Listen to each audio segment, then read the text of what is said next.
ఓ బావా మటన్ కూర ఎట్లున్నదో చెప్పే. ఇక మంచిగా ఉన్నది. కూర వండితే ఎట్లున్నదని చెప్తే దబ్బున సమాధానం చెప్తే కూర మంచిగా ఉన్నదని అనుకుంటా. కానీ నేను అడిగినాక 4-5 నిమిషాలకు సమాధానం చెప్తాడు. అంటే మంచిగా లేదన్నట్టు మెచ్చనట్టు నాకు అర్థం అయింది. పెళ్ళైన సంధి ఇదే గోస.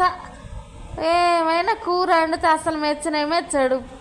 ఏం కథనో మరి. ఊక నా కూర మెచ్చినప్పుడు ఇక మరి ఏంది ఇక.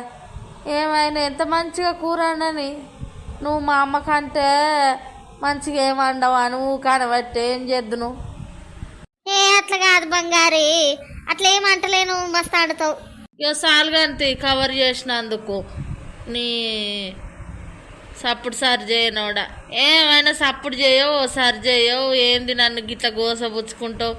పెళ్ళైన కాంచెలు ఒక్కరోజన్నా కూర వండితే మంచిగా ఉన్నదని చెప్పిందా? ఎంత మంచిగా కూర వండని మా అమ్మ కంటే నువ్వు మంచిగా వండవని చెప్తావు. ఇది ఏంది నాకు ఈ గోస చెప్పు. అరే ఊకో. ఇవాళ ఊకునుడు లేదు గీకునుడు లేదు. నువ్వు చేసేది నాకు బీబ్లెత్తాంది.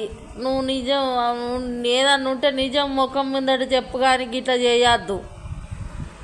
కొందరు ఇండ్లల్లా ఇట్లా కూడా జరుగుతాయి. అవునా కాదా మీరే కామెంట్ చేయండి.